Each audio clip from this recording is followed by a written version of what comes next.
introduction by saying that I'm running against the greatest men to ever sit in the United States Senate. And that's why we have to get rid of Chuck Schumer. I was reading a story about something that happened 12 years ago. You remember when Chuck Schumer was running against Al D'Amato?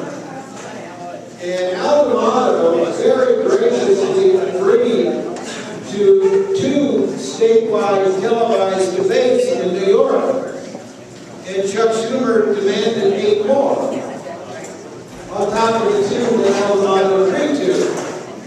And when he didn't say that he would do 8 more, why Schumer's spokesperson started calling Al D'Amato very insulting names like coward and chicken and so on.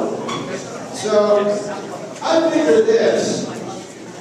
If Al D'Amato deserved to be called those kinds of names for not agreeing to 10 debates, what does that make Chuck Schumer for refusing to agree to any debates?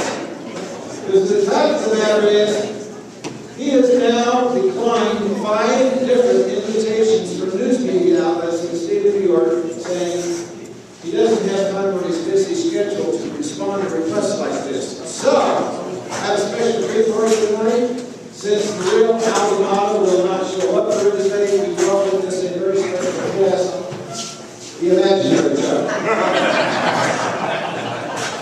Now, here are a few of the things that I would want to talk about if the real Chuck would come. But since the real Chuck won't, we'll talk about the imaginary Chuck. I was reading the news on the way in here tonight, and Obama just made an announcement this afternoon. He said if Republicans win control of the Congress and the Senate, it will be hand-to-hand combat. And my response to President Obama is bring it on. Bring it on. Chuck and I have some very fundamental differences, and they're very important in this election year. But let's start with a few of the rudimentary differences. He was raised in Brooklyn, I was raised on a farm. I have milked cows, I've made hay, I've picked apples, and I'm willing to bet this guy's never done any of those things. I spent almost my entire adult life in the private sector. I know what it means to balance a budget, create a job, meet payroll, and I know firsthand paying the property tax bill. This guy has never spent a single day of his entire adult life in the private sector. This is the first time I've ever run for public office.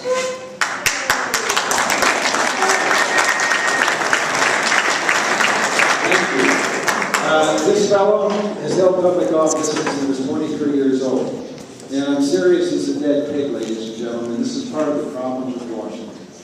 You got too many career politicians who've never spent a day of their life in the private sector, and it's little wonder that they have no idea how the private sector works or what it takes to create jobs. And you see that all around us. And if you're unhappy with what has been going on in Albany, if you're unhappy with this grand experiment these Democrats have tried in the state legislature, and if you're unhappy with the product that you have seen, my question is, why would you want people like Chuck Schumer doing to an entire country what these dysfunctional Democrats have done to a once great state?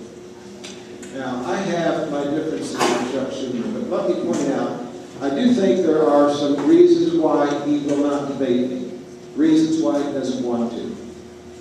Now, remember, it was Chuck Schumer that created 59, 60 Democratic seats in the Senate. He was the ringleader, head of the Democrat Senate Campaign Committee. Remember, they said, when we have complete, total control of the Congress, all these wonderful things will happen. Well, go back here the last couple of years. I'll start with the things they did not do. For the first time since the 1970s, the Senate adjourned without passing a federal budget. Why do you suppose they don't want to pass the federal budget before the election? Because they don't want us to know what's in it. This Senate adjourned without acting on the 2001 or 2003 tax cuts. All that means is, come January 1, unless the lame-duck Congress does something, our federal taxes are going to skyrocket. And this is one of the things I don't think they do understand. We're hit especially hard in the state of New York by federal income taxes. because we are a high cost of living state.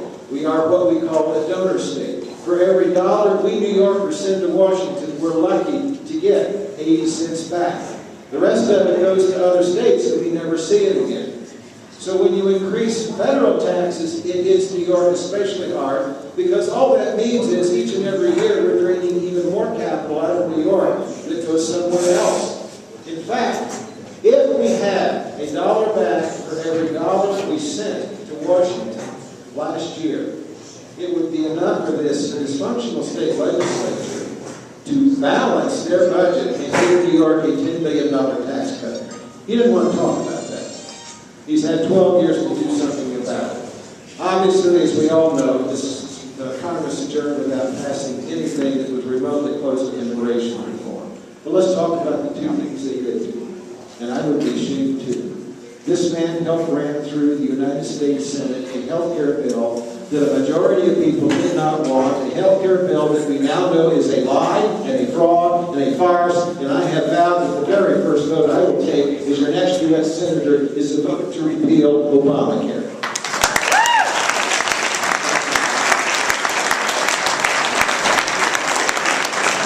Now, the second major achievement of this Congress was a $1 trillion pork-laden stimulus bill that didn't work. And we also all know that that is now a lie and a fraud and a farce. This is the fundamental problem to this Obama-Schumer Congress. In their mind, the way you create jobs is borrow $1 trillion from the Chinese, give it to a bunch of federal bureaucrats, and you say, go create some jobs. Never mind that any of these federal bureaucrats have never created a job in their life. I have a different idea. I want to leave more money in your hands and in your pockets, because I think you're a much better judge of how to invest and save and spend your own money than any federal bureaucrat ever will be. I already think you pay enough in taxes. I'm not going to ask you to pay anything more. This is the evidence, and this is the result of 12 years of Chuck Schumer in the United States Senate. Tonight, 1 million New Yorkers are going to go to bed without a job to go to in the morning, and that is tragic. Because we are not lazy people. We are not stupid people. We are New Yorkers. We are innovators. We are creators. We are hard workers. It's not their fault that they don't have a job. It's the fault of this United States Congress and this Obama-Schumer Congress that doesn't understand that politicians don't create jobs. What they do is create conditions conducive to job creation. As I mentioned, for every dollar we send to Washington, we get less than 80 cents back. He's had 12 years to fix that. One of the reasons he hasn't fixed it is because he wants to be majority leader. How do you become majority leader of the United States Senate? You give away the store, you sell out the interest of your own people, you sell out the interest of your own state to curry favor with other Democrats who will then vote for the majority leader. You remember the health care bill that was passed on Christmas Eve?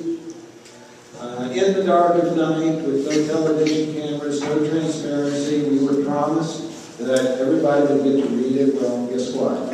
Nobody did, but what was in that health care bill was the Cornhusker kickback, excuse me, the Cornhusker kickback from Ben Nelson. Remember that famous atrocity? Mary Landrieu in Louisiana got $300 million for her hospitals. Chris Dodd over in Connecticut got a $100 million health care facility.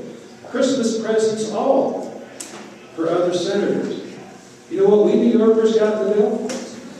$1 billion in new unfunded mandates. A big old lump of coal. Now, anybody here involved in local government, the scariest word in the world is unfunded mandate, because all that means is we tell town supervisors, we tell county executives, we tell county legislatures, here are the services you must provide. We're not giving you the money, and you take the heat for raising the property taxes to pay for it. That's what Chuck thinks of us. His ambition to become majority leader is so fierce that he's willing to climb the leadership ladder at our expense and saddle us with $1 billion in new unfunded mandates by giving away the store to other senators so they'll vote for him. You know what? I find that simple. One thing, you may disagree with some of what Daniel Patrick Moynihan stood for. during his tenure in the U.S. Senate. But one thing I never saw him do, he never tried to climb the leadership ladder of the United States Senate at the expense of his own people. He was a New Yorker, first and foremost. These are some of the things that trouble me. And these are a few places where I want to go, and what I think will help restore our economy. I was the first statewide candidate to say yes. The time has come in the state of New York, not only for a property tax cap, but mandate relief at the local level. Ladies and gentlemen, we have the highest property tax burden now in the state of New York, the highest property tax burden of any state in the United States of America. It is now 80% above the national average.